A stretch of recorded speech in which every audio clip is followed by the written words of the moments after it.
Welcome to the Modern Mystic podcast, where we help make your spirituality an actuality and find more meaning, mindfulness, and magic in your day-to-day life. I am your host, Kilkenny, who is an elite coach, yoga and meditation professor, priestess, psychic medium, and astrologer, and have been training and spiritually mentoring thousands of people over the past 20 years.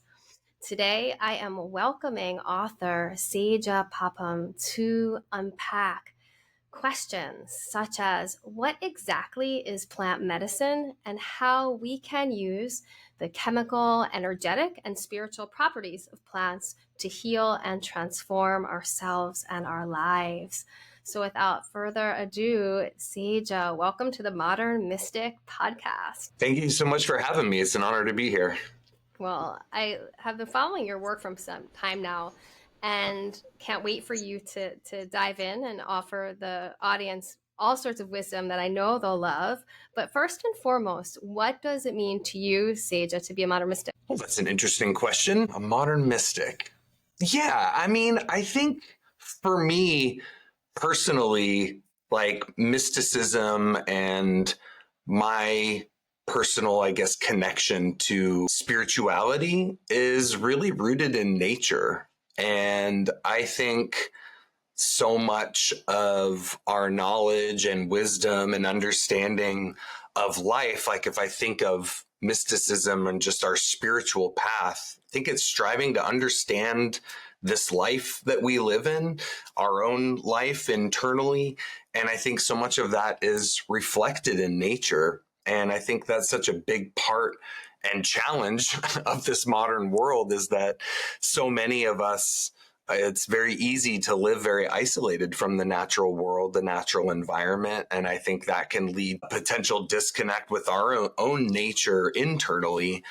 And so for me, I think this concept of a modern mysticism, I feel like it's so important for us to remember where we come from and where our food comes from and the elements that provide life for us every day. And I think we find all of that in nature. And so I think there's a really deep connection and necessity for a deeper connection to nature externally so that we can come to a deeper connection to our own nature internally.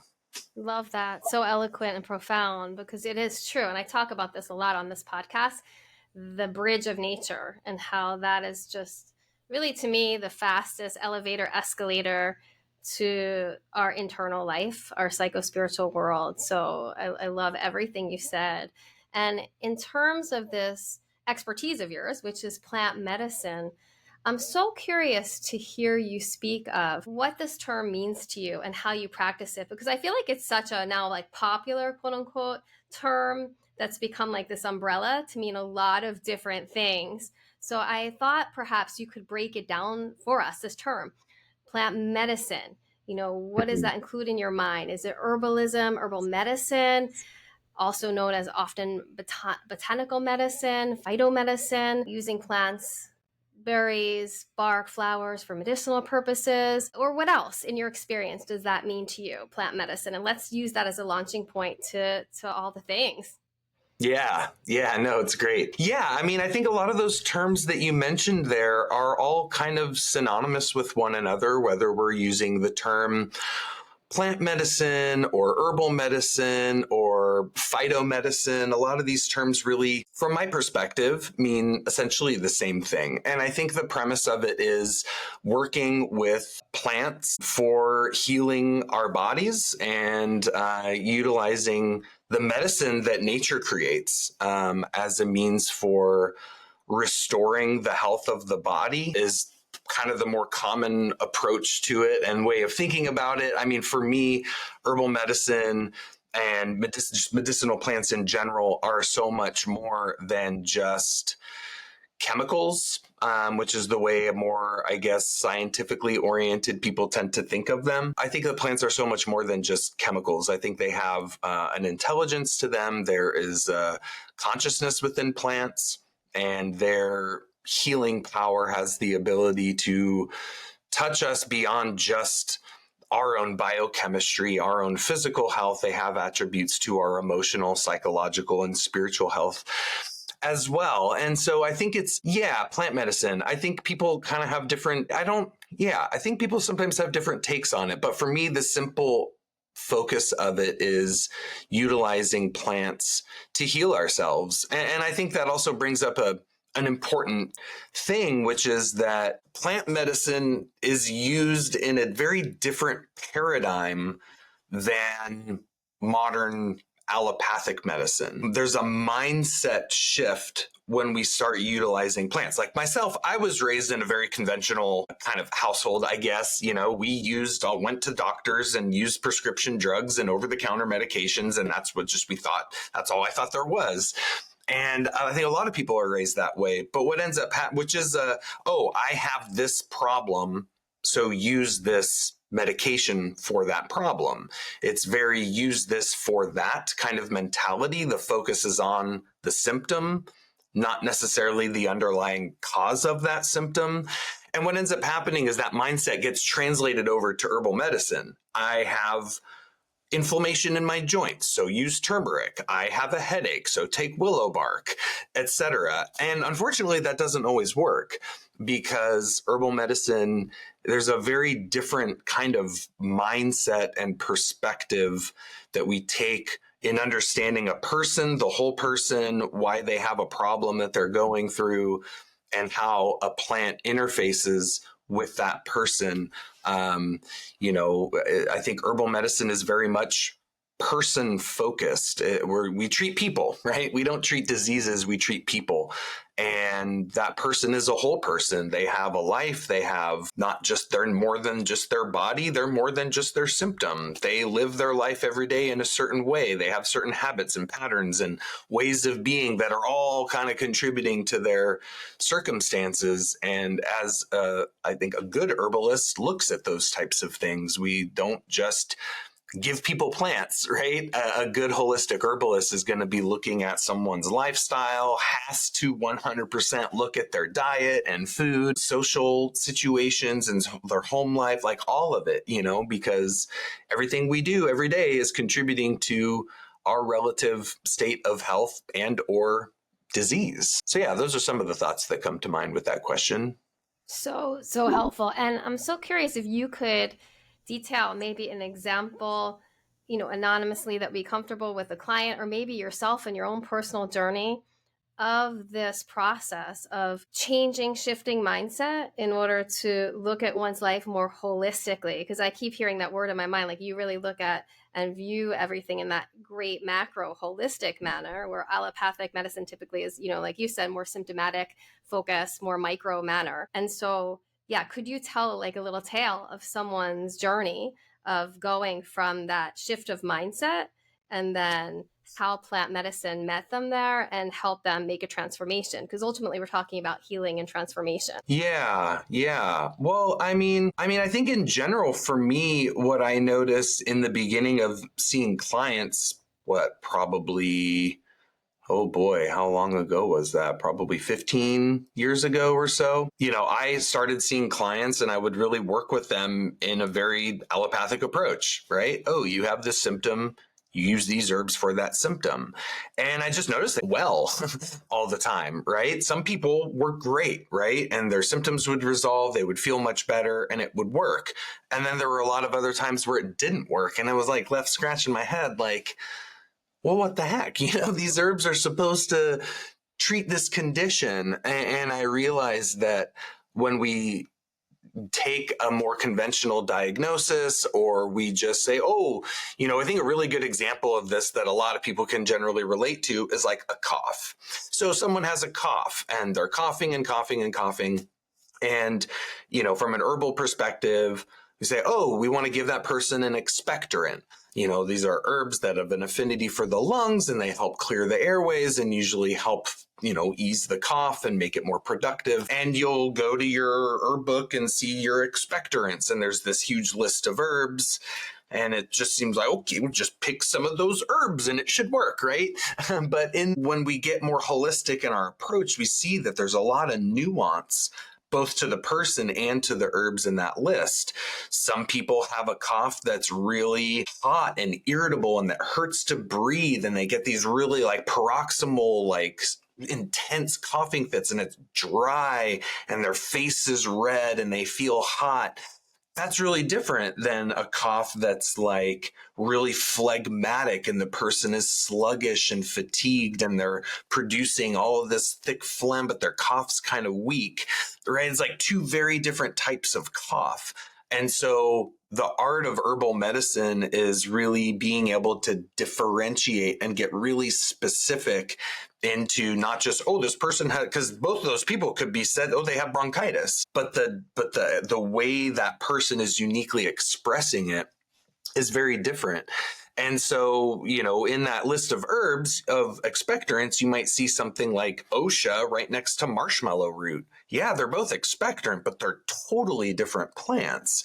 And if you give the marshmallow root to the person with the really wet, damp cough, it's actually going to make it worse because marshmallow is a really wet, damp kind of herb. And so I think that for me was like that specificity was really, really big in my understanding of how to think of working with people to get more targeted from a clinical perspective. And for me too, it was like, I guess on my own personal journey, I realized that when I started learning plants, and anybody that's studied plants, you always end up studying one or coming across one that was like, that sounds like I need that. Like, there's something about this herb that kind of hits multiple things that we're all dealing with. And I think that I'm dealing with or whatever. And so there was one herb in particular for me called wood betony. This is a Stachys officinalis. It's an old European herb. It used to be like considered a panacea. It was really popular in European herbal medicine through the Renaissance and things like that. Not a lot of people these days have heard of it, but I remember studying wood betony, and there are a number of things that health things within myself that I was struggling with that wood betony really seemed to address. And so I started working with it, right? I started drinking tea of it, and I started taking a tincture of it, and studied at Bastyr University, where there's this like great herb garden, and it was growing there. So I would go spend time with it. And over the months, I noticed that not only were a lot of my physical symptoms resolving, but actually a lot of kind of more subtle stuff that I dealt with was starting to resolve as well. Certain kind of emotional things that I had struggled with, some psychological things that, not that I was like mentally ill, but I think we all have like a degree of, mind stuff that we can work on, right? And over a period of time, a longer period of time working with this herb, and kind of looking back, it was like, I'm different. Like, things about me, like the way I feel, the way I think, the way my body is different. And that's transformation, right? That's for moving from one state to another state. And that new state is, the way I like to think of it, is at a greater degree of harmony, both within my own kind of constitution and temperament, and in greater harmony with my environment. And I always thought, wow, like that's the kind of healing that I want to be able to provide to other people. Not just like, great, my headaches are gone, but I have a greater level of vitality. I have a greater level of emotional resilience. I have a greater level of cognitive function and mental focus. And I actually feel more connected to who I am. That's the level of healing I was really inspired to want to be able to share with people. And that's kind of been the fuel for my whole approach, which I call evolutionary herbalism. And I think that's the kind of healing that a lot of people want these days. I think that people want a deeper sense of connection with themselves. I think a lot of people, I think, are getting a little fed up with the pharmaceutical model, the allopathic model. They want a deeper level of healing. And that is what I believe that the plants can provide, and what I've seen, working with a lot of people over the years. So yeah, that's a little bit of a story on around that. Amazing, amazing. And I think your story is so exemplary of the fact and idea that for a lot of people, not everyone, and I think this is a lot to do with, education, privilege. However, there's a very large number of people, at least in the United States, And I think in the Western world that really kind of out of the gate understand now that there is this mind body connection, and there is this like spirit mind body connection. Like when I was a kid, that was like revolutionary. That was like new. Like, oh my God, like people are discovering the mind and the body are connected, right?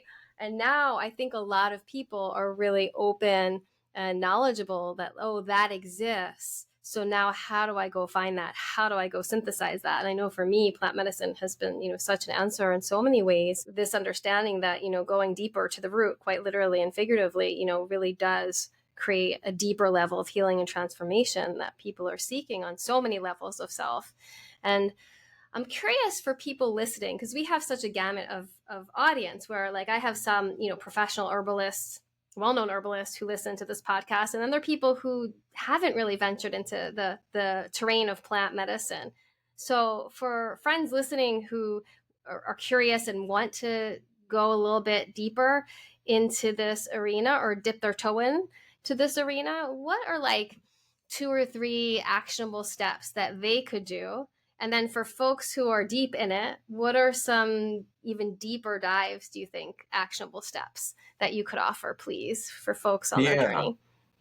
Yeah, well, I think, to me, the way I tend to think of it is there's, I feel like there's kind of these layers to working with herbal medicines and kind of like, I guess, what level of commitment do you want to go in on it, right? Is like some people just want to work with some simple, safe, gentle herbs for themselves and for their immediate family as an alternative to, an over-the-counter type medication or even a prescription medication in some instances. And that's what I kind of tend to think of as more just kind of like family herbalism, and I think that's I think personally, I feel like that is a skill that should be taught in schools. Like Totally. everyone should be able to know that you can put plantain on a cut and it's going to provide an antimicrobial effect. It's going to heal the wound faster. It's going to reduce the inflammation. That's just like everyone should know that. Everyone should know that, you can make a good, strong chamomile tea, not just like a single tea bag of chamomile, but like good, strong chamomile tea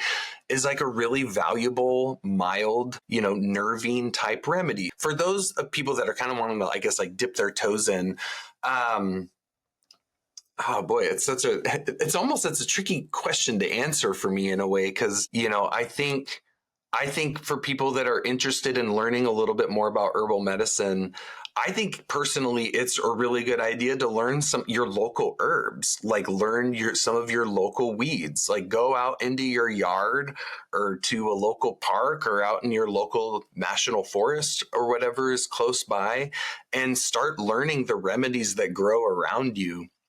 I think there's something really empowering about knowing your local medicinal plants. I think there's a sense of medicine sovereignty that can produce within us of feeling like we know what grows around us and what we can utilize. And not to mention, it just connects us deeper to nature, which I think is, as I've said, really important. And I also think just knowing like some of those key, simple, gentle herbal medicines and how to use them is really useful. A lot of them are probably in most people's spice cabinets, like garlic and thyme and oregano and sage and peppermint and chamomile and like these really simple herbs that most people have heard of, but really learning how to utilize them for just common kind of ailments at home, I think is a really great first step. I also feel like investing in a good quality herbal medicine book written by someone that knows herbal medicine, has practiced herbal medicine, is really, really important. I feel like the internet is full of all kinds of information these days, and some of it's like not very good, especially in regards to plants. Just the other day, actually, I was reading an article put out by an herb school talking about like AI generated herb information on the internet, and some of it's just downright inaccurate, right? Book, I think for people that are just interested in more home, family, kind of kitchen style herbalism, Rosemary Gladstar's stuff is fantastic. Super approachable, tasty, just Rosemary's stuff is great, and she clearly is very, very knowledgeable and wise. For the people that are more advanced, I mean, I think it kind of from there it gets into like how do you want to work with the herbs? You know, it's like, do you want to be at a clinical level where you're seeing clients and that's like your job? Do you want to just be kind of there and available to help people in your community on like not quite as quote unquote professional a level? Like really clarifying like what scale of practice do you want to be doing? If you want to even be working with people, like some herbalists just like to grow them. Some herbalists like to make medicine. Some herbalists like to wildcraft. Like there's lots of different branches of herbal medicine. And I think clarifying all of that. But, you know, for the people that do want to be working with others, I feel like it's just really valuable to invest the time and the effort and the energy and the resources to get good clinical education from people that have seen clients, worked with people, understand how to do that, know their remedies really well, and just get good, solid clinical education. I feel like is super important, so that you're competent, that you have the know-how, and then you can also build up your confidence to effectively help people. Yeah, fantastic. I love what you spoke of earlier about that tip, because I think that's a tip that could be used for people in any gamut and familiarity with the herbs about really thinking local. Because, Yeah. you know, there's a lot of emphasis right now on growing local food. And maybe, you know, you want to talk about that even a little bit more, because I know you're a fan of that. And how, like you said, when we do that, we really, in some sense, take more personal responsibility for a relationship with the herbs. And when we take more personal responsibility, that's how we get to know things better. I mean, even with people, right? When we get into deeper relationship and take responsibility for that relationship, that's when the relationship blossoms and becomes, you know, the greatest steps that it could be. And I think with the herbalism, even your sweet story, you spoke about like sitting with that one herb. And I know that can sound really out there to some people, but I know in part of my own spiritual practices, sitting with different herbs and plants and oils and all sorts of things has been really profound in activating and deepening my relationship with them. And then, you know, it can seem magical. It can seem, you know, really energetic is what's happening. But then the healing properties of that medicine, because I know it better, you know, like if I sit with a certain plant, if I put the oil of the plant on me, if it's safe to do so, if I smell the plant a lot, if I'm gazing at the plant, if I'm meditating on the plant, deep relationship, in my experience, has really been some of the most profound activating of that medicine in my life. What do you think about all that? Oh, absolutely. I mean, I always like to say that like there's two ways you can study a plant. There's the intellectual approach. You read about it, you listen to other people talk about it, you study it, right? You read and you listen, right? Basically other people, right? And which is great. It's like Paul Bergner always said something really great that I always loved. He was like, look, like we don't have to disregard, like there's so much knowledge about these plants that have been used for a really long time. Like, don't throw all that away. So it is good to intellectually study plants. But what I find is that it's very common for people to only do that. They just know about them. And me, I don't want to just know about my plants. I want to understand them. And I think the difference between knowing and understanding is the difference between intellectual study and experience. So to me, experiencing a plant, that's the way to know it, right? That's the way to understand it, because it's when you know, like I can remember when I was at Bastyr, like we were learning a lot of herbs. You know, I think we studied 150 different plants in my time there, and it was a lot. And, you know, we had to memorize a lot of properties. And like, of course, when you're studying herbal medicine, you do need to study them and intellectually, and you got to memorize some stuff. It's just a part of learning a new skill. But I could sit there like and think, oh, you know, at the time someone was like, oh, well, you know, what's the tastes and properties of Oregon grapefruit? And it's like, well, I can't remember. It's like jumbled up with 149 other herbs in my head, you know? But then I remember one day I went out into the forest, and Oregon grape is a common plant that grows around here in the Pacific Northwest. And I remember I just dug a little bit of it up and I cut a little small piece of the root and put it in my mouth and just chewed on it, and sat there with it and was chewing on the root, and woo-wee, is that plant bitter, right? And it's really, really bitter. And it's got that really bright yellow color to it, really bitter taste. And I remember getting really cold too, and I was chewing on that. And it was like, oh, there it is. It's a bitter plant.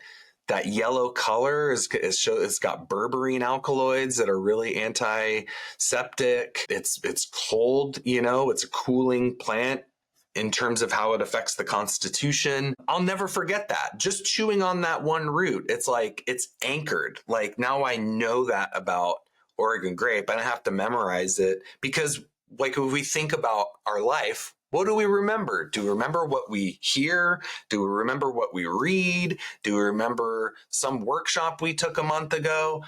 Or do we remember what we experience? Yeah. Like, Yeah. we remember our experiences, right? And so for me, everything you're talking about really points to the need to integrate experience into our educational process with medicinal plants. And that's always what I really strive to encourage in people is don't just memorize it. Like put the medicine where your mouth is and learn it that way. And I think too, like I'm a big proponent of sitting with plants. And I think there's two aspects of that. And I think it can be really easy to have it, enter into more of like a mystical approach to it, of like contacting the spirit of the plant and engaging in communication with the plant, which is great. I'm all into that. And I, in my experience, believe that that is a real thing. Not everybody does. That's okay. But I think on the other side of it, it's also like just paying attention to it, right? Of like really observing with our senses of like, what is its shape? What is its color? What is its texture? What does it smell like? Where is it growing? Does it like to be where it's dry or moist or in the sun or in the shade? Because everything about a plant is communication, right? Everything from its shape and its color, all of everything. Like I always like to say that everything about a plant is a language. It just doesn't always use words. And we have to understand that plants are literally composed of language. Everything about them is communicating something to us about its unique being, its unique nature, which sometimes translates into its properties and how it can benefit people. But plants do much more than just here to benefit us, right? They have ecological functions. I think they have spiritual functions. Like there's a bigger kind of system that they're a part of, not just how are you good for me? So But yeah, I still, think. it's Go fascinating ahead. everything you're saying, and I would love to talk on a little bit, though I hear totally an honor. Like, yeah, they totally are here much more for us humans, completely self-absorbed humans. However, it is really fascinating when you learn, for someone like me, like I didn't grow up with plants or plant medicine at all. And when I started to learn just what you're saying, the shape and the texture and the different ways it would be spring up certain plants. Like I can't remember the name of it. You would of course totally know.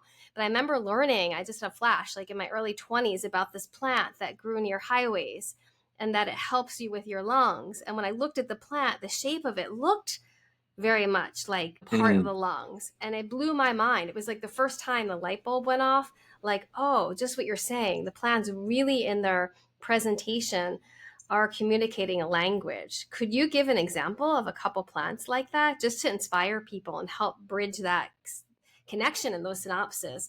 How much yeah. plants in their shape and presentation really do give us information about their wisdom and their healing properties. Absolutely. Yeah. So the concept that you're referring to is what in traditional European medicine is called the doctrine of signatures, which is a big part of, not just Western herbalism, but also Western esotericism and things like that. But all herbal cultures from around the world really recognize this, right? That plants sometimes will resemble parts of the body that they're utilized for. But I think it's bigger than that. It's not just like, oh, it looks like a heart, so it's good for your heart. To me, there's signatures within plants that where we can kind of see them correlating to, say, a particular elemental, like, just the 4 or 5 elements: earth, water, air, fire, ether. From the Western esoteric tradition, there's signatures in plants that correlate them to the planetary bodies. So signatures, like I like to think of that word signature, sign of nature. If you kind of split that word apart, it's like the signs of nature that, again, everything is communicating, everything has a language. So, like, for example, let me try to think of a good, well, it sounds like you were kind of referring to mullein, which is a really common kind of, quote, weedy plant that grows all over the place. Yeah, and it's got those really broad leaves. It's really common for broad-leaved plants like mullein actually to have respiratory affinities. We see that in mullein, we see it in elecampane, we see it in comfrey. But the mullein leaf, yeah, the broad leaf is a common respiratory signatures, but specifically the hairs on it, all the hairs that line that mullein leaf are said to be a signature for the cilia that line our respiratory tract, those little hairs that kind of sweep the respiratory tract clear. And of course, mullein is this really useful respiratory tract remedy for irritation in the bronchioles and dry, irritative coughs. A classic example of the doctrine of signatures is the walnut, right? Now, the really hard shell of the walnut said to kind of represent the cranium. And of course, you crack a walnut open, and a walnut itself looks kind of almost scarily like a human brain. And, of course, walnuts have been studied, and all the oils and fats in there are really good for nerve health and brain function and things like that. But I also like to look at other ways that we can find signatures in plants. Like one example that's coming to mind is this herb motherwort, which is Leonurus cardiaca. It's one of our really bitter mints. And one of the ways that motherwort is commonly used is as a nervous system relaxant. It very gently calms the nervous system, but especially when someone gets like nervous and anxious, and it really affects their heart. So they get maybe really sweaty, or their heart rate increases, or maybe they even get arrhythmias or palpitations. It's like when nervous system stuff affects the heart.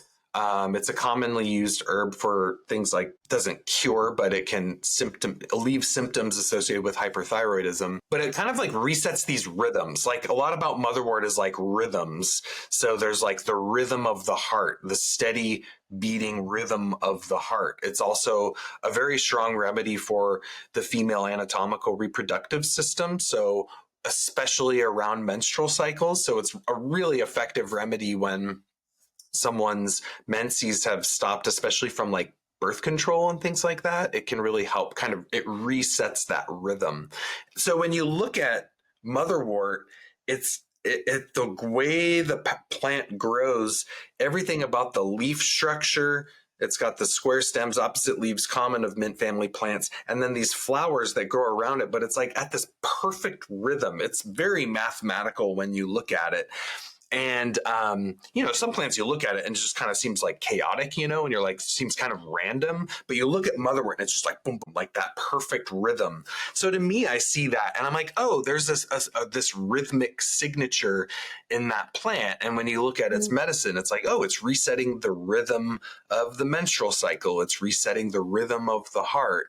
So I think the concept of signatures is a lot broader than, oh, it looks like, this part of the body, therefore it treats that part of the body. I think there's a much broader interpretation of the doctrine of signatures that makes it a super useful learning tool. A lot of people, think it's just kind of woo-woo BS, but I don't know. I think it's fascinating and I like it. Really fascinating. I love that. What about digestion? I mean, it's such a complicated topic, but so many people I speak to, even like guests on this podcast, and it's just been like a theme the last 5 years that I feel like so many people struggle with digestion, and it might Oh, be the yeah. consciousness too of, as we kind of started to dip our toe into in the conversation, food and eating, but so many people are now like aware too that like, there are different allergies that what so present in our consciousness, years pass. So what do you think of kind of like the collective challenges of digestion of so many people in our culture? Yeah. Oh, yeah, it's huge. It's huge. I mean, yeah, boy, there's a lot to unpack with this one for sure. I think, well, first of all, gut is super duper important, right? From a holistic perspective of the human organism, the digestive system is the quote root of the vital tree that our if our health is kind of the fruit and flower of a tree, our digestive system is the root of it. And it's like if things are off, imbalanced, if something's wrong with the digestive system, it affects the whole person. And this is, pretty clearly demonstrated by science in terms of, how much of our immune system is located in the gut, the neural innervation of the gut, everything about the microbiome of the gut, central to everything, like the functioning of our entire organism. So I place a lot of importance on gut health in my work with people. And it's kind of amazing how much you can see clear up when gut health is restored. It can take time, but it's pretty powerful. So why do so many people have digestive issues? And I would agree, I would say about 99% of people I see have some form of digestive issue, whether it's like, minor gas and bloating, or maybe skip a day a week and have a little constipation, to full blown, colitis, ulcerative colitis, or, serious, intestinal epithelial function impairment or leaky gut syndrome, severe heartburn, things like that, right? So there's a spectrum there. Why is this happening? I think there's a whole bunch of contributing factors. I think most people have been prescribed a moderate to significant amount of antibiotics throughout the course of their life. Most do not re-inoculate with good beneficial bacteria, either through eating fermented foods or taking probiotics. So I think that's big factor number one. I think big factor number two, I don't have like scientific proof for this, but I think it just comes down to the food. And I think food is being tinkered with in ways that is alarming, from the use of all kinds of chemicals, pesticides, and things like that we don't really know how they're going to affect our health. Definitely like genetic modification of foods, I think, is incredibly alarming, from a health perspective, from a food perspective.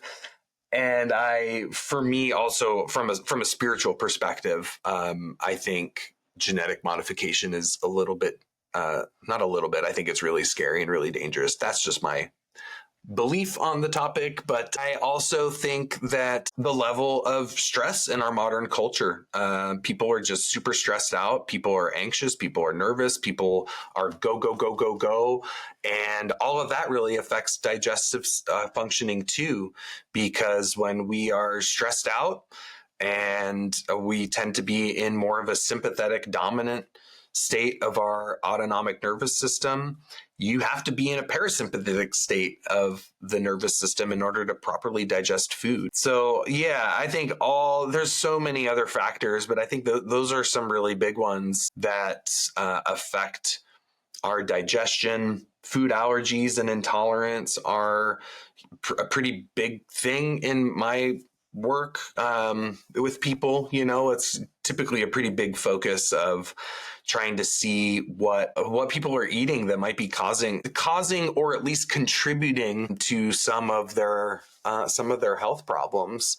And yeah, I'll just share one little thing that I found like game changer for me. This is something I learned from one of my teachers, Paul Bergner, who used to run the North American Institute of Medical Herbalism in Boulder, Colorado.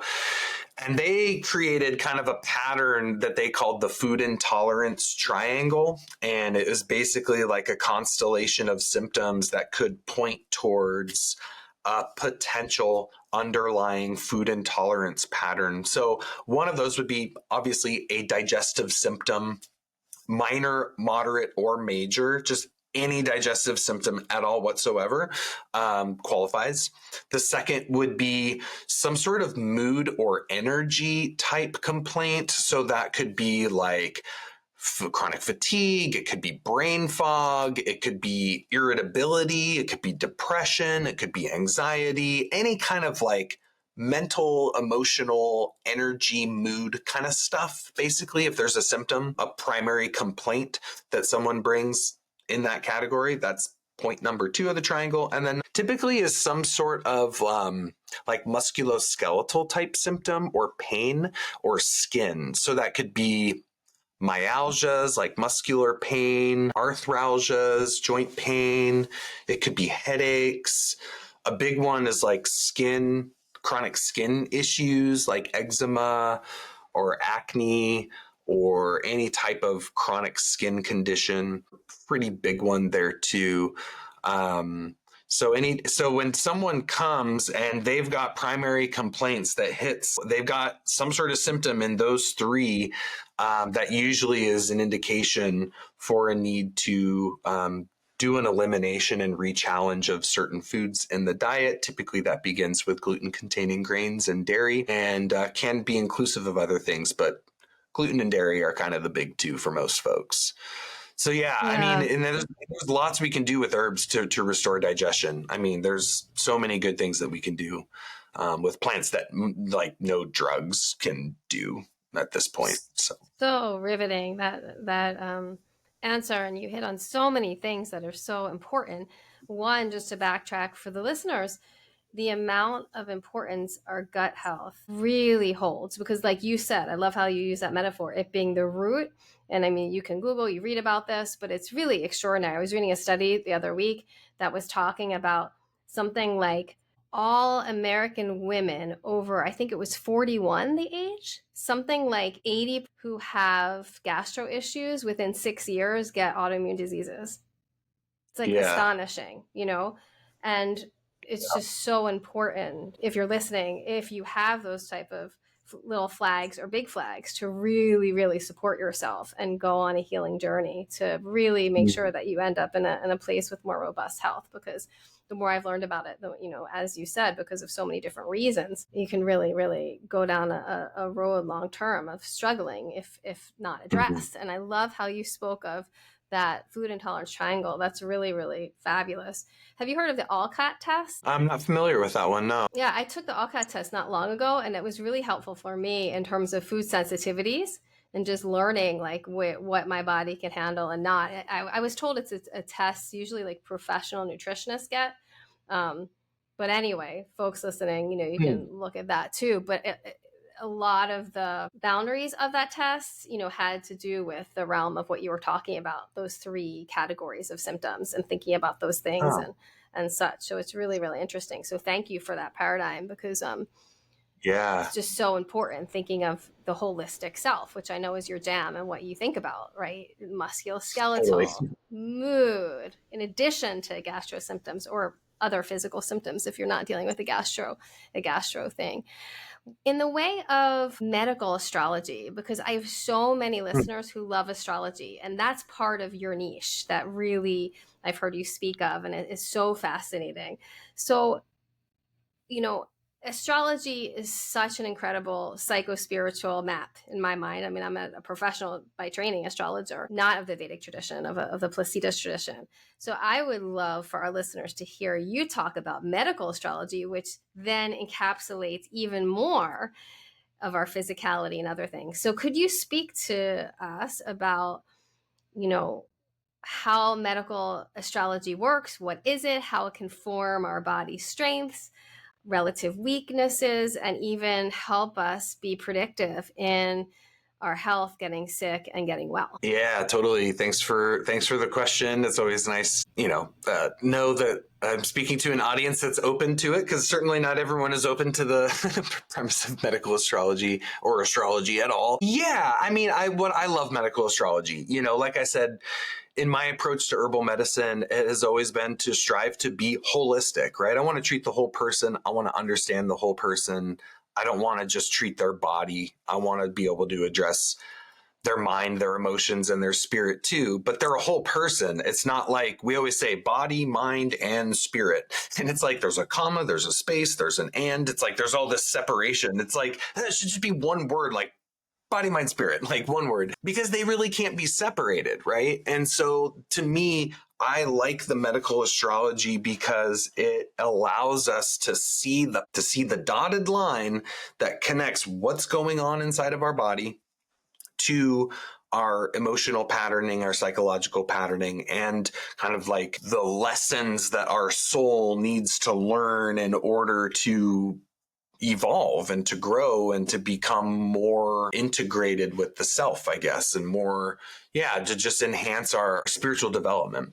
And so the way the medical astrology works is that, we typically think of like, okay, the planets represent different aspects of the psyche, and the signs are kind of like this, the evolutionary pathway that we move through in life, from like Aries at birth and Pisces at death and all the things that we go through in this life. And we think of it oftentimes as kind of our emotional, psychological temperament. But the thing is that all those dynamics in astrology also have physical representations. So the planets and the signs all represent's not the right word. It's like they they have their microcosmic embodiment within our bodies, right? Mm-hmm. And so they are our organ systems, our tissues, the physiological processes that our body does. So the way I was typically taught is that the planets kind of represent the quality and the characteristic. For example, Mars is hot and irritating and agitative and creates a lot of problems due to irritation, inflammation, excessive breakdown of things, right? That's kind of the quality of Mars, which totally makes sense if we think of Mars as being, the part of the self that acts, that does. It's the warrior, it's the doer, right? Whereas, the moon is like produces qualities of dampness and is the nutritive part of the body. It's what nourishes and kind of builds things in a way. It's like the moon is what absorbs things, right? It's like our absorption, and then the kind of liquid nutritive part kind of the system. Which makes sense. We think of the moon as like yin. It's our emotions. It's our receptive. It doesn't even have its own light. It just reflects the light of the sun, right? So it's like when you look at the physiological aspect of a planet or a sign, it actually really makes sense when you consider more of its psychological, emotional, and even astronomical, I guess, qualities. And then the signs are like the areas of the body. So like another interesting example of this is Virgo. So Virgo generally is seen to rule the small intestine and the liver.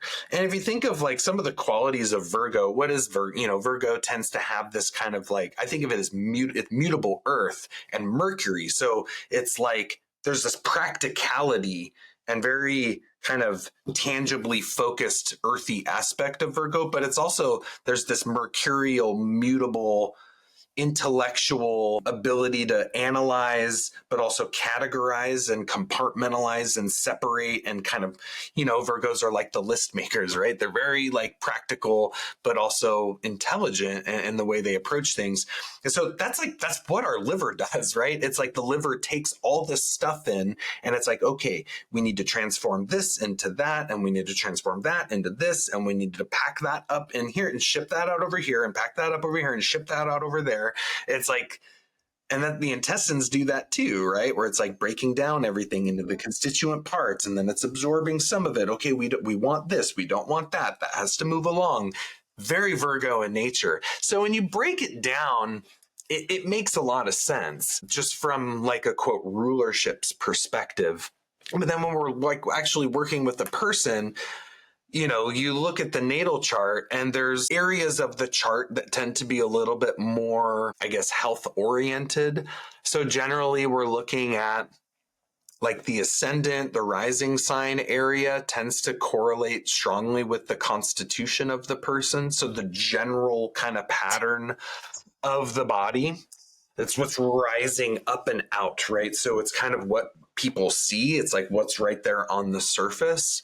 Yeah. And then we look at the sixth house, oftentimes corresponds with the daily rhythm, right? And a lot of the health qualities and characteristics can typically be seen in sixth house dynamics. And we're also looking at excesses and deficiencies, right? Where might there be strengths and weaknesses in the body? What organ systems might be more predisposed to illness? So can I And ask you a three, specific question? Because it's yeah, so, go for it. so fascinating and so helpful.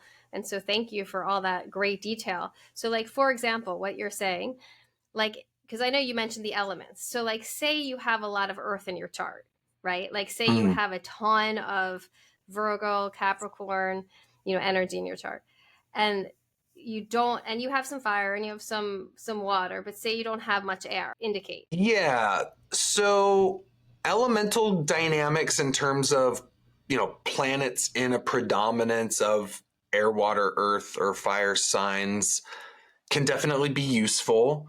It's not majorly diagnostic for me all the time, unless it's like super obvious, like, Mhm. you've got 9 planets in fire signs and 1 in an earth sign or something, then it's like, okay, that's a lot of fire. So usually for me, I'm looking at that more from a perspective of excesses, like predominance of an element.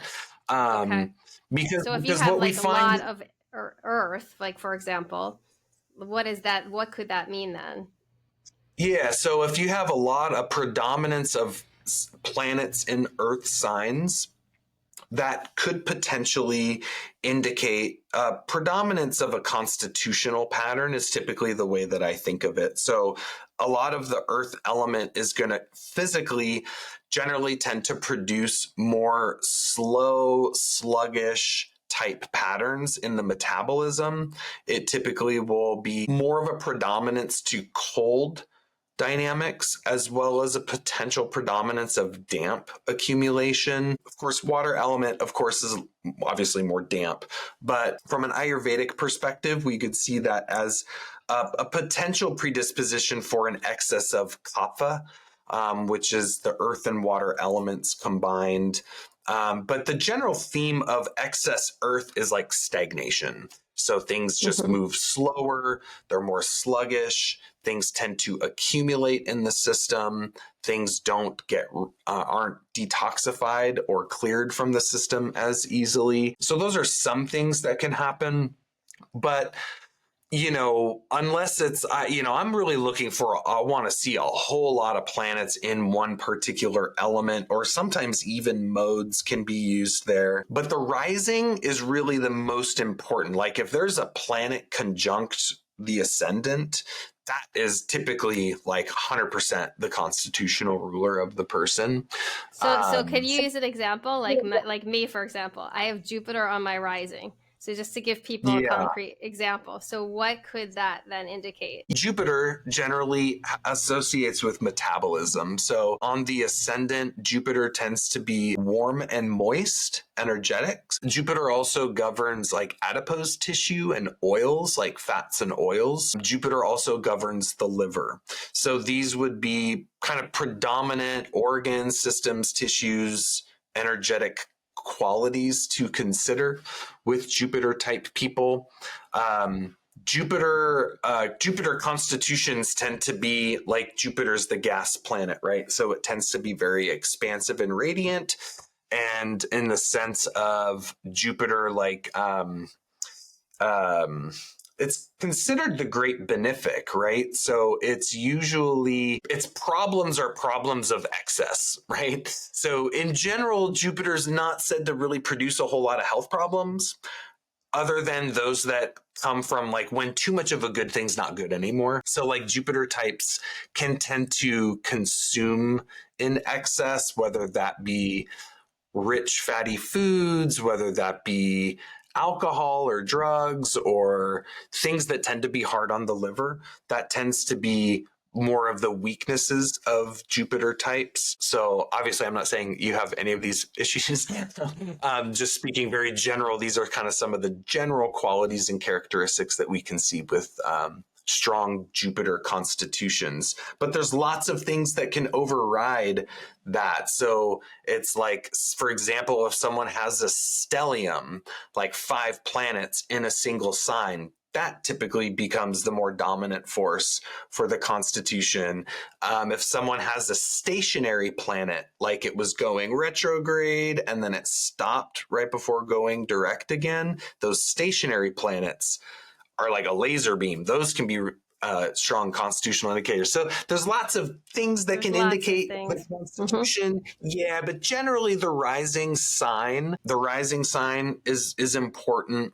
And then if there is a planet pretty closely conjunct the ascendant, that tends to override that sign. Yeah, so that's as anyone that's really gone into astrology knows, it can get very complex. There's lots of layers to it. So But many those are layers. some things. Yeah, those are some of the general things with the constitution, which is like, it's a good starting place. But typically the way medical astrology works is we're looking at, okay, what is the diseased part of the body? What is the quality present in that diseased part of the body? And then we want to find that in the chart. So like if there's something going on with the lungs, okay, we might look to Gemini, ruler of the lungs, or maybe we'll look to Mercury, ruler of the lungs. Oh, it's really cold and damp and phlegmatic. Okay, what's going on with the moon? What's going on with, Venus, if there's relaxation in those tissues? Maybe it's hot and inflamed and irritable. What's going on with Mars, with Gemini, with Mercury? So you take the areas of the body and then translate that over into, what are the archetypes that are associated with those parts of the body, and then look to the chart to kind of see what's going on there, what's contributing, what would be remedial, how long it might be going on for if you're looking at transits and things like that. So yeah, it's really cool because it can give you a sense of where your weaknesses are, where your deficiencies are, where your excesses are. And then you can kind of think, okay, maybe you don't have any health problems currently, but you can see like, oh, maybe, there's some predispositions for something with the liver. So maybe I want to just make sure to take extra special care of my liver or whatever it might be. Exactly. Yeah, but that's also So kind of the danger fascinating. of it because you can sometimes get freaked out, like sometimes you look at your chart and you're like, oh my goodness, like this looks like a heart attack or something, and then you get all freaked out. And, so I think it's, there's a lot of responsibility that comes with astrology, in my opinion, and a lot of integrity that has to go along with it too, especially if you're working with someone, right? You can't, if Completely. you're just studying your own chart, it's easy for you to get freaked out. Imagine how freaked out you could make someone else if you're like, oh, you look like this is a dementia pattern or something. It's like, you Exactly. can't do that. You got to be very, very careful. And And that's why actually, you have to be. go ahead. No, I was going to say, and that's why I say to people, like, be really careful who your healers are, who your wisdom holders are. Like, you have to really be discriminating about who you go to for Totally. this kind of thing, Yeah, particularly, when absolutely. it has to do with your psyche and your medical history, for Yeah, sure. It's so key. So absolutely. key.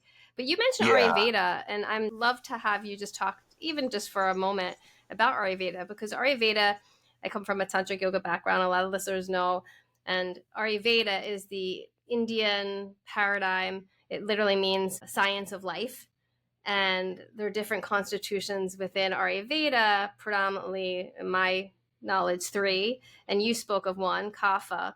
So I know you have a little bit of an Ayurvedic background. Would you mind just sharing a little bit about that and how that can help people or how that informs your work? Yeah, absolutely. One thing I wanted to clarify really quickly, though, on the medical astrology piece is that oftentimes I get a little bit misunderstood in my work and people thinking that I'm like sitting down doing astrology readings for folks. That's actually not how I do it. Like, so for me, the chart is really just a reference tool that I'm more using on the back end of a consultation when I'm doing my case reviews and putting together formulas and like clarifying what I think is going on for that person. So it's just another tool used in the assessment process, just like the intake, the interview, looking at the tongue, reading the pulse, doing facial analysis, physical assessment, medical astrology. Like it all is just there. So I just like to clarify that because I think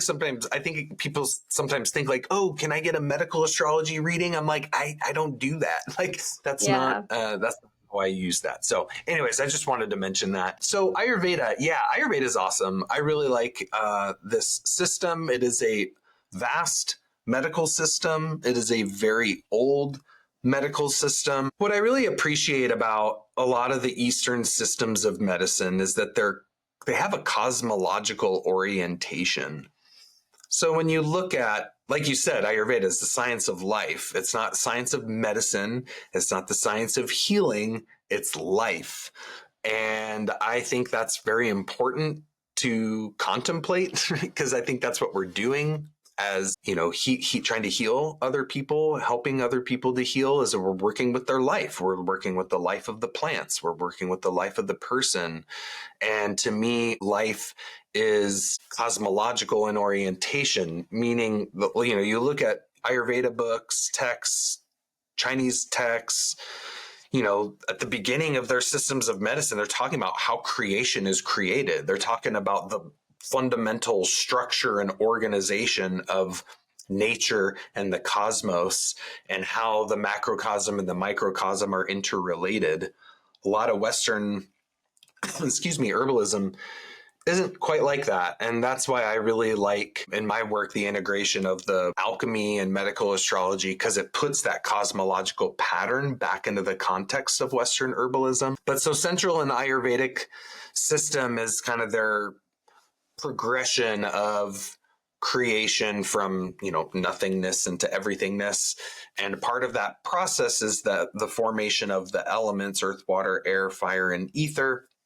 And those elements are said to recombine into 3 distinct patterns or doshas, which literally means like blemish or fault or that which goes out of balance. So the doshas actually are implicitly associated with disease and imbalance and problems, basically. So Vata, Pitta, Kapha are the 3 primary doshas. Kapha is comprised of earth and water. Pitta is comprised of water and fire, and Vata is comprised of air and ether. And each of these doshas correlate to organ systems, sites of accumulation, body shapes, textures, colors, the shape of your fingers and the nature of your nails and your teeth and the luster of your eyes, and whether you got more predominance of forehead and middle or bigger jowls. Like it's very kind of fractal in nature how these doshas are represented within people. But I will note that, yes, there are 3 predominant doshas, but there are actually 7 constitutions. So you have pure Vata, pure Pitta, pure Kapha. Then you have Vata Pitta, Vata Kapha, Pitta Kapha, and the tridosha, Vata Pitta Kapha. So 7. And I've actually correlated those 7 constitutional patterns to the 7 planets of Western astrology. They actually line up very nicely. But I love the doshas. I think it is the most accessible constitutional system. I find it to be incredibly accurate. There's lots of constitutional systems out there. Some people use 5 elements, TCM. Some people use 4 humors, the more traditional Greek or Galenic system. I personally really love tridosha.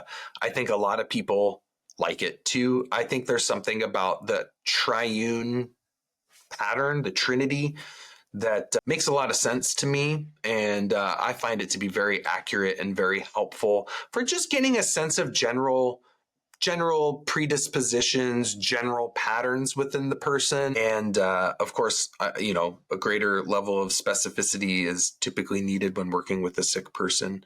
But I really love it. It's a great system. And it's very complex. Like Ayurveda is so much more than just your dosha. And also, I think it's really important to note that Ayurveda is changing. I think as it's becoming more westernized, the whole concept of eating foods based on your dosha, from the way I was taught, is not like super traditional Ayurveda. That's all kind of modern application of the theory. I was taught by one of my teachers. They were like, well, yeah, imagine back in ancient India, this is like peasant medicine, right? This was not this was like people were just farmers. They didn't have the option to like eat according to their dosha. They were like eating those foods that were just like immediately around them. So yeah, I think it's a very fascinating system and very powerful, and has a lot of correlations to Western alchemy too. They use a lot of mineral and metallic medicines, many of which are prepared very similarly to how they are in Western alchemy. There's a lot there for sure. Amazing. And that was really a fantastic and magnificent description of Ayurveda. So thank you. And just as we start to wrap up, what's Western alchemy? Because now we can't tease everyone and have you mention it and not at least give us a little soundbite of what that is. You have so many such an arsenal of tools in your wheel. I love it. Yeah, thanks. Yeah. Yeah, Western alchemy is a big part of my work too.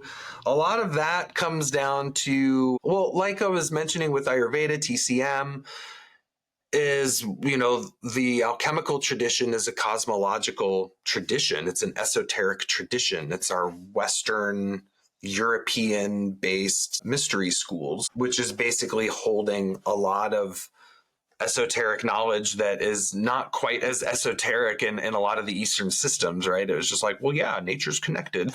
Like the macrocosm and the microcosm, of course.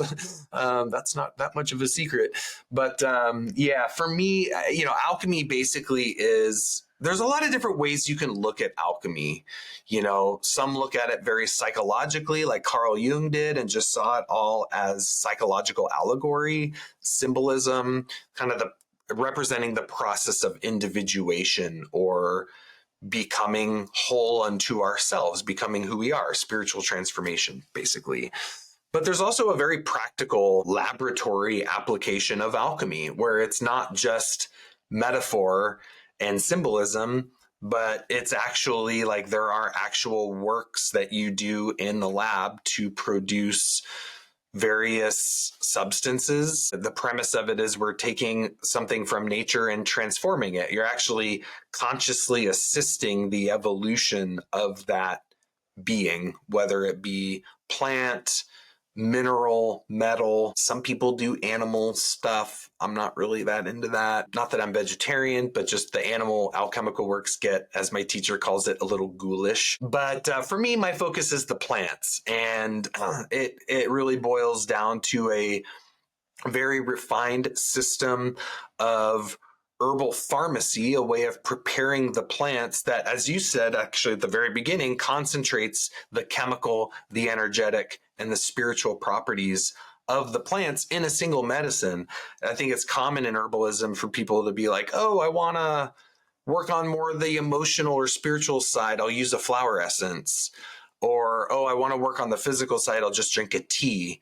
It's like, there's all these separations in herbalism, and I think we see that a lot with the pharmacy of like, oh, these ones work on the spiritual, emotional, mental side, and these ones only do the physical. With the alchemical medicines, they work on the whole person because the whole plant is present. And they have a triune system very essentially synonymous to tridosha of Ayurveda. It's just called sulfur, mercury, and salt, or the soul, the spirit, and the body. And the whole premise of plant-based alchemy or spagyrics is that you're transforming the plant, you're separating the sulfur, the mercury, and the salt, purifying them, and then recombining them back together into what is considered an evolved form of that medicine. But because the whole plant is present in the medicine, it's said to, it heals the whole person. And they're very powerful forms of herbal medicine. Seen a lot of kind of almost like, to me, borderline miraculous results with them. Very potent, very strong. And I think it adds a unique element to our approach to herbal medicine that otherwise is lacking from the way people generally think of herbal medicine in the West. Wow, fascinating. Really, really interesting. Well, to close out, I'm wondering, you had already said plantains, garlic, ginger. What are like the 5 to 10 things that in every household everyone should have that we can all go research Yeah, to great start the question. journey? Yeah, great question. Well, I mean, I think it's nice to have variety. I think it's good to have a variety of things for the general stuff we're all going to face. So, like, for the basic, like, cough, cold, flu, fever type situations, I think having herbs like yarrow around, elderflower and elderberry are really good. Excuse me. There's an herb bone set. It's a little bit of a stronger herb, but I think every household should have bone set. It is the most Okay. important fever remedy. You don't give it to pregnant women, nursing women, or small children, but for adults, it's really, really important fever remedy. I think it's good to have some first aid stuff around, you know, the cuts and scrapes and injuries of like that. So again, things like yarrow is really good. Plantain and calendula, I think, are essential topical Hmm. herbs, but they're also plantain and calendula. In the same way they heal a wound on your skin, they heal your gut. Oh, wow. Just really important digestive restoring plants. I think having some herbs around to help with some general like nervous system stuff, things to help with sleep are good. You know, herbs like chamomile, lemon balm. I'm a pretty big fan of skullcap. I'm a huge fan of milky oat seed. I think everybody, you know, I'm a pretty specific kind of herbalist, you know. I'm all about custom tailoring to what exactly that person needs. I'm not like everyone should take adaptogens kind of guy. But I think if there was one herb I would say that too, it would be the tincture of the fresh milky oat seed. I literally think I put it in the water supply. Like everyone could benefit from this plant. It's so mild, but it's, you know, it's nerve food, basically. It's just a good, nutritive, restorative for a burned out nervous system, basically. You know, you got to take it for a period of time. But I think almost virtually everyone could benefit from milky oat seed. Um, So fabulous. yeah, that's a quick list of herbs that come to mind immediately. Of course, there's a whole bunch more, but and I think, you know, your weeds are good, nettles and dandelions and cleavers and stuff like that. It's all good to know. But Mhm. yeah, That's I don't know fantastic. if that was 10, but those are some ones that just pop into the top of my head. No, we're gonna trust that. That was great. Thank you so much. So Seja, would you be willing to lead like a minute benediction, meditation, visualization, just something to punctuate our time together? Yeah, well, I'll end with a few words, in that I just believe that right now we are standing at the crux of some really massive changes in the world. And I think that, you know, it can be really easy for us to all focus on our own healing, our own self help. You know, I feel like we kind of live in this like self help culture, how to better yourself, and it's all self. And I think it comes to a point where we actually need to start thinking about other people. We need to think about healing other people, helping other people, supporting our friends, our family, our community. And I think the root of all of that really comes into like that's how nature functions. Nature functions as ecosystems where everything is interrelated. Nothing exists in isolation. And I believe that that is a big part of our healing journey, is that it comes to a point where it's not just about our own healing anymore, but it comes down to helping other people and doing good in the world and getting outside of our own process, our own stuff, and just spreading something positive and something good. And yeah, I just want to encourage everyone to get outside, spend time outside. That nature is rejuvenating. That nature is healing. You know, there's all this kind of interesting stuff like earthing, you know, where they're like literally just walk on the ground like the earth, or like forest bathing. It's like, just go in the forest, like, you know, and I think there's so much goodness out there just waiting for us in the natural world that can really be of benefit for us physically, mentally, emotionally, and spiritually. And I think the medicines, the plants that grow can be really profound for all of us. So yeah, those are kind of some of my closing thoughts. Thank you very much for inviting me onto the show. I really appreciate it. It's an honor to be here.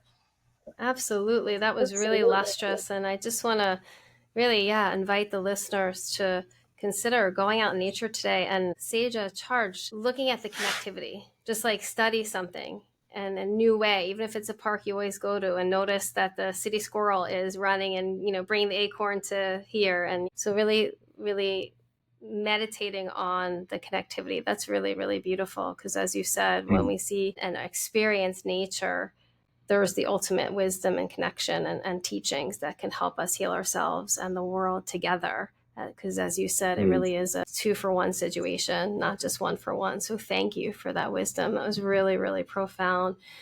Seja is so generously offering our monthly members a monograph, which is like a deep dive treatise on a particular subject. And his to our members is on holy basil. And I was so excited to hear this. So thank you so much for that offering, because I love basil. I'm like obsessed with basil, pesto, everything basil. So our monthly members will benefit from this highly detailed gift where you'll learn all about holy basil from a holistic standpoint. And Seja, where can folks find out about you? Tell us so they can find you. Oh yeah. Well, let's see. Website is evolutionaryherbalism. And yeah, our Instagram and Facebook handles are something along those lines as well. I also got a YouTube channel as well. Yeah, just kind of search in evolutionary herbalism is where you'll find our work. And we also have our product line, which is Natura Sophia Spagyrics, which is our dispensary for our alchemically prepared herbs. Amazing, amazing. So folks, go check that out. His YouTube videos are great. I've watched some of them. They're really smart, just like this interview. So Seja, thank you so much for just a lot of wisdom, a lot of connections, a lot of light bulb moments, I'm sure, went off in our listeners' minds today, and really for pushing this work of herbalism forward in the way of encompassing more and more for deeper healing. So thank you so much for being here. Thank you. Namaste.